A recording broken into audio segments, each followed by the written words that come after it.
teenwoordigheid van die Here ervaar, dat hy vir ons sal lei deur sy Gees en vir ons 'n nuwe liefde en toewyding aan hom gee. Kom ons raak stil.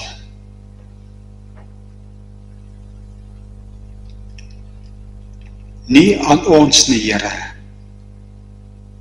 Nie aan ons nie, maar aan U al die genade, al die eer, want dit kom U toe. Amen. Genade en vrede vir jou van God ons Vader, van Jesus ons Here, deur die krag van die Gees van God. Amen. Onthou julle die dae wat die diaken daar moes gesit het en die ouderling hier moes opsit. Mooi met sy swart pak en sy wit das aan. Maar julle is nog net steeds net so welkom, maar die aard van die werk het nie verander nie. Sommer dit so interessantheid, die predikant stap altyd hierdie kant op die kansel. Want hy is 'n ouderling, hy is nie 'n diaken nie. So dis deel vir die reëls wat daar is. Ons skriflesing is Hebreërs hoofstuk 11 en Josua hoofstuk 6.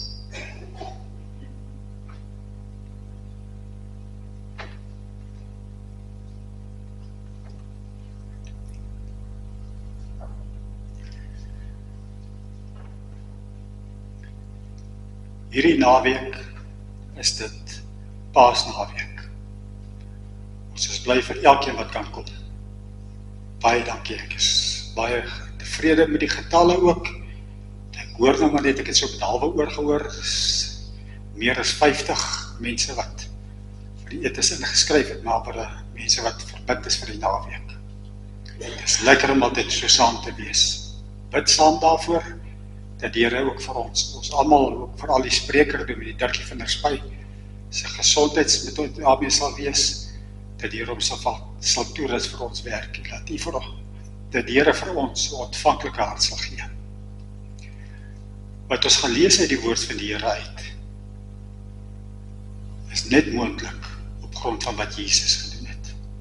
As dit nie vir sy versoeningswerk was, wat lank na die tyd gekom het nie, sou geen verbintenis tussen God en mens moontlik gewees het nie, maar sy seun het dit gedoen.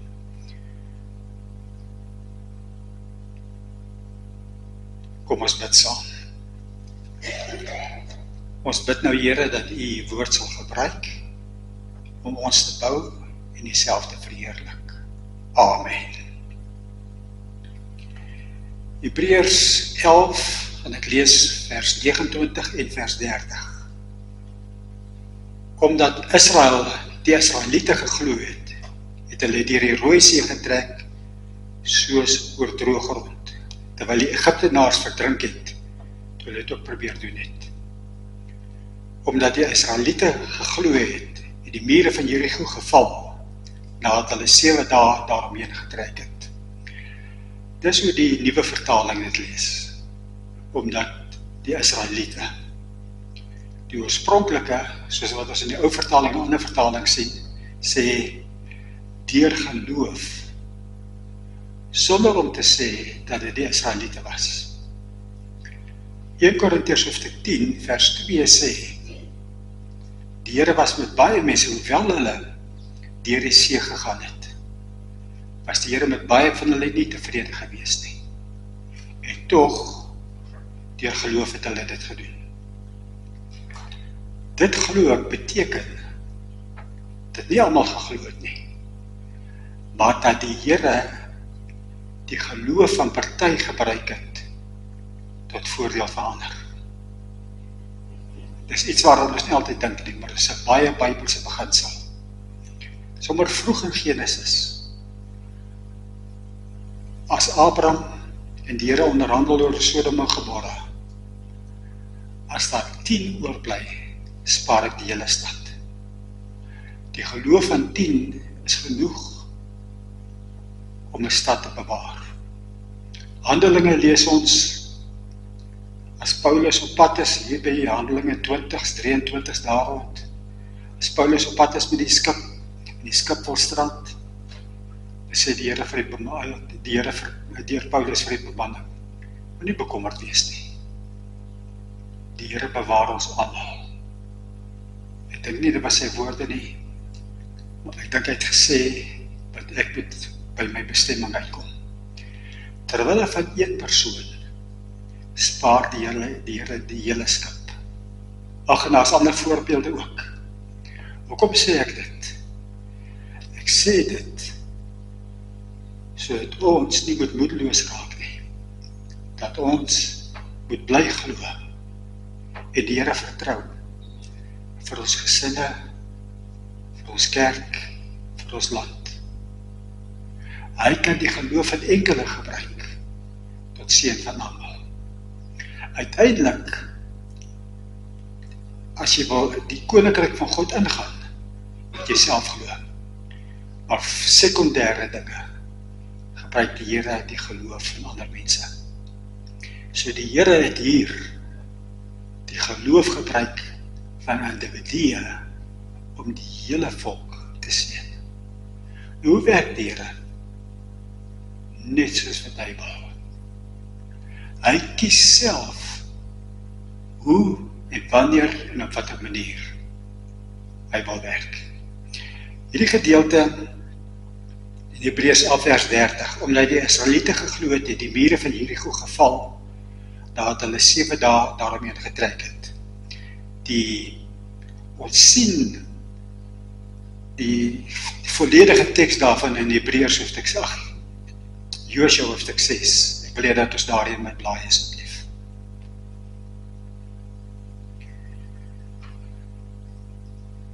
Jy moet nou saam met my oplet. Hebreërs sê deur geloof. Maar in Josua hoofstuk 6 word daar nie een keer van geloof gepraat nie. Jakobus het gesê, wys my jou dade wat jy glo. En dis wat hier gebeur. Josua 6 vers 1. Jerigo was gesluit en verskans teen die Israeliete. Voor dit, in daardie tyd was die Jordaanrivier in vloed gewees. En niemand kon deurgaan nie. Dan kies die Here self en hy stop die Jordaanrivier. Soos wat ons laas keer toe ons gekyk het daarna laas week, sodat die Israeliete droogvoets kan deurgaan. 40 jaar later, dan is dit meer Moses nie, maar Josua, dan doen die Here dieselfde. Hy kies self om die rivier te stop, dat die volk kan deurgaan. Die Here het vir Josua gesê, ek gaan Jerigo, sy koning en sy soldate nou in jou mag oorgee. Hoe gaan hy dit doen? Soos wat hy self kies. Hy maak die keuse van hoe hy dit gaan doen. En omdat hulle op hom vertrou, kom hy sy woord gestand en hy doen dit.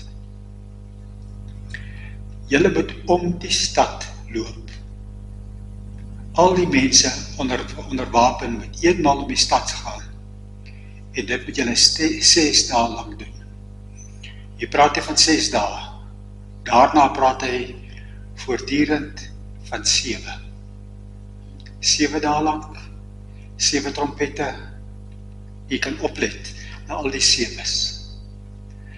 Nou is daar mense wat sê, hierdie was 'n belofte gewees wat lang gelede, honderde jare tevore aan Abraham beloof is. Die volk sal kan teruggaan in die land in. En hulle sal die land in besit kan neem. Nou is hierdie, as hulle ingaan, soos 'n nuwe begin, 'n nuwe skepping. Die skepping praat van 7 dae. 6 dae en die 7de dag die Here gerus. Daarom, as die stad ingeneem word, sê die Here, alles is myne. As waar aan sy rus sê hy, dis myne. Jy kan vir jouself dink, of dit te ver gevat is of nie, maar ek dink daar is tog betekenis daarin. Want oor en oor lees ons van die 7, die volmaakte getal. 7, wat ook baie keer wondere is, en volharding is. Dink aan Naaman. Wil jy genees word? Gaan was jou 7 keer in die Jordaanrivier. Eerste keer, tweede keer, derde keer, vierde keer, 5de keer, 6de keer niks gebeur nie. Maar toe hy volhard, die 7de keer, toe staan hy op toe sy gesond. Dink aan Elia, die Here het vir hom gesê, ek gaan weer reën stuur. Elia bid daarvoor, niks gebeur nie. Hy stuur sy hulp, sy dienswerker stuur hy, gaan kyk, niks nie. 'n tweede keer, 'n derde keer, 'n vierde keer, 'n vyfde keer, 'n 6de keer, en die 7de keer, maak die Here die sluise oop. So kan jy maar vir jouself dink. En aan ander voorbeelde dink ook van 7. 7 is die volharding, om aan te hou en aan te gaan. Dit is die volmaakte getal, maar is die getal ook van voltooiing, van klaarmaak. Josua 6 vers 4. 7 priesters met elkeen 'n ramshoring voor die ark uitdra. Die 7de dag moet julle 7 maal om die stad loop. Dan moet die priesters die ramshoring blaas. Jy sien 7, 7, 7. Ramshoring, ek dink ook baie van ons het al die geluid gehoor van 'n ramshoring. Dit is so hees geblaas. Ek wonder hoe dit geklink as hulle so rondom die stad stap. En dan word so geblaas. Die onheilspellendheid daarvan. Vers 5. En sodra die ramshorings blaas en julle dit hoor, moet al die manskappe die aanvalskreet hard uitskreeu. Die mure van die stad sal dan in mekaar stort. Die manskappe kan oorklim, elkeen reguit vorentoe. Dis hoe die Here kies om sy volk in die land in te neem. Hier is groot uitdagings. 40 jaar van tevore het hulle gesê hulle sien nie kans nie. Want hulle het gedink hulle moet dit self doen. Nou kom bevestig die Here vir hulle. Ek sal vir julle help. Deur my krag, omdat julle my vertrou, gaan ek dit doen. Die verhaal wat die woorde wat gebruik word, is die muur wat staan. Dan tuimel hy nie om nie. Hy sak eenvoudig in mekaar. Argeologie, wat opgrawings gedoen het daaroor, vertel van 'n klipmuur wat onder is. En dit is met klei opgebou. So mens kan baie maklik verstaan dat jy eenvoudig net in mekaar gestort het.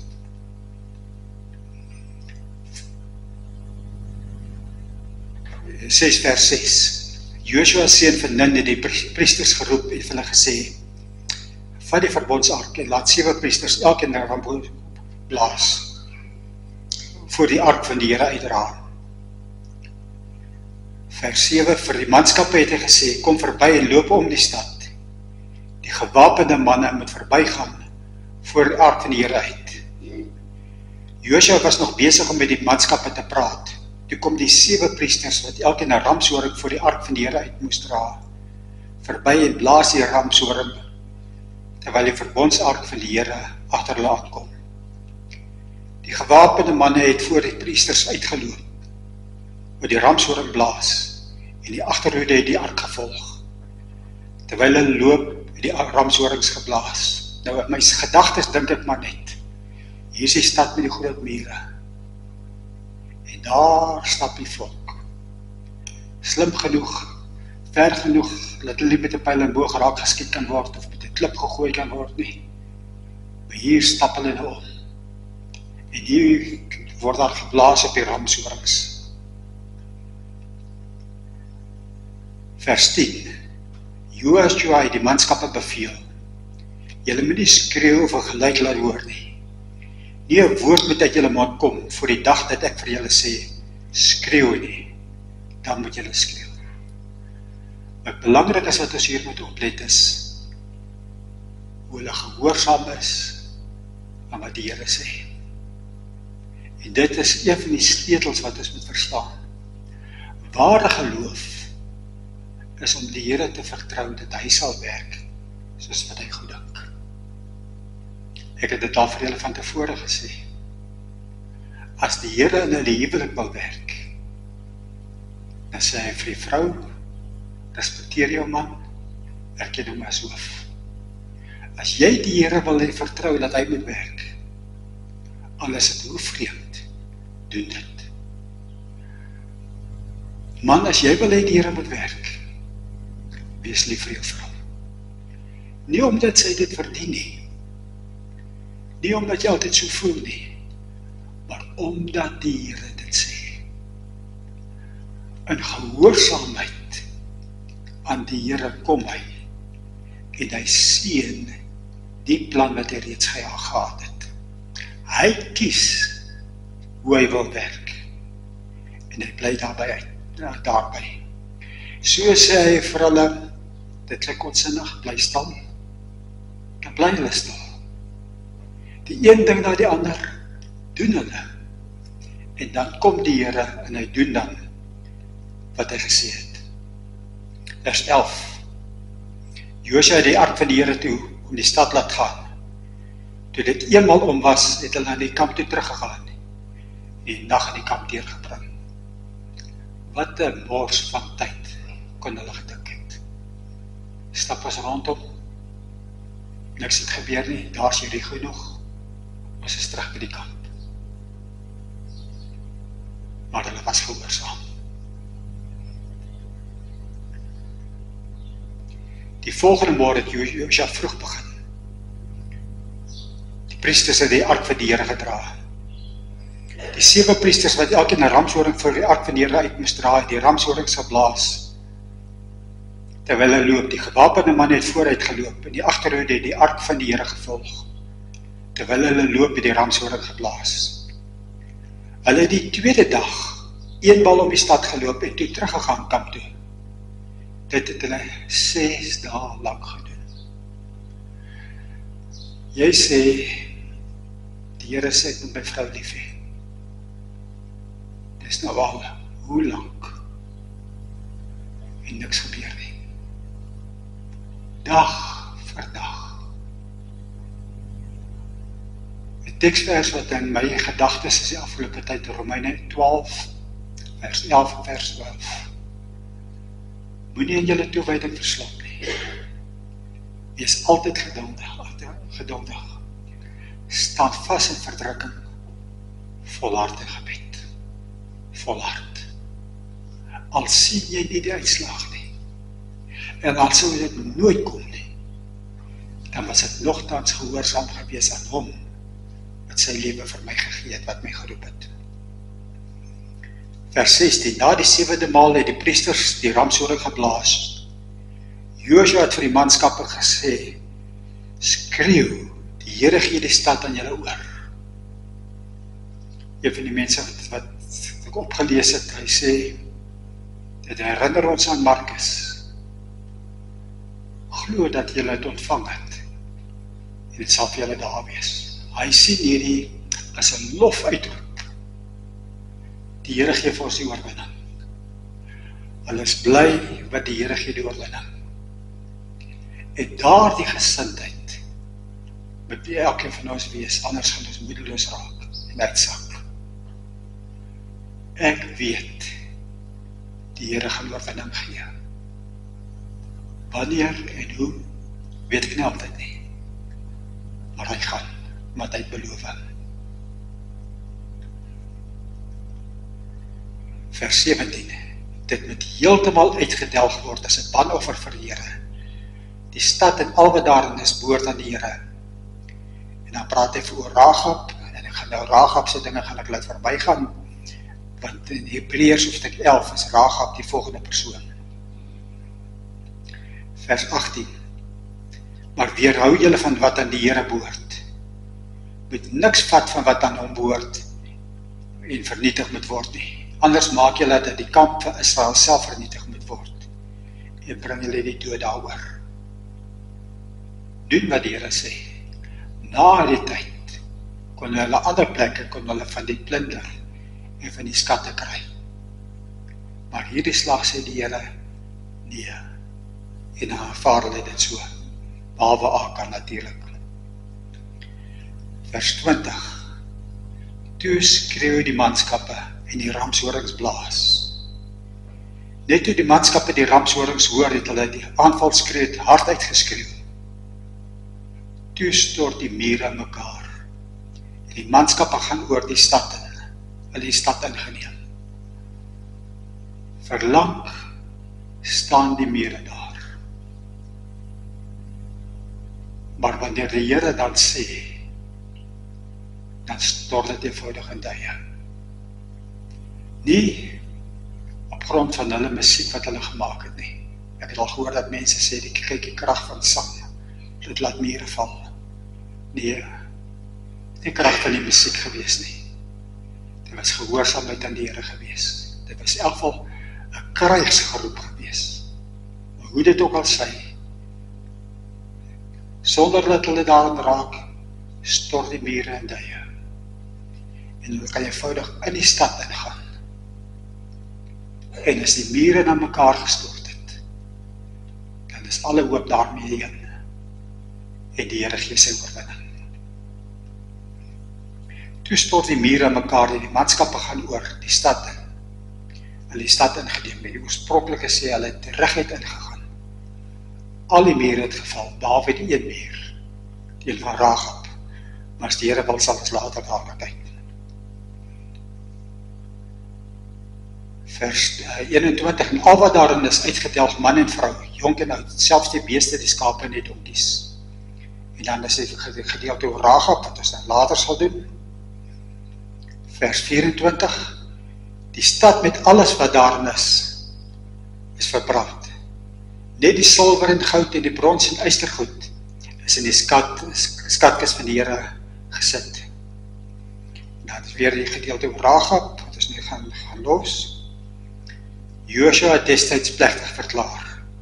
Die Here sal die man straf wat die stad Jericho probeer herbou. Dit sal hom sy oudste seun kos as hy die fundament lê en sy jongste as hy die poortdeur hang. Die Here was by Joshua. Joshua was oor die hele land bekend. In stilte probeer ons aan die Here gehoorsaam wees. En hy roep ons. En ons probeer 'n getuie wees vir ons werkers. En die mense rondom ons. En ons bid vir hulle waar niemand dit sien nie. En ons hou lang daarmee aan. Ons sien nie die resultaat nie. Maar op 'n stadium kom die Here. Soos dat Joshua bekend geraak het, gee hy ook die erkenning aan die wat hy wou, aan die wat aan hom getrou was. 'n wonder het gebeur. Vreemde dinge wat gebeur het.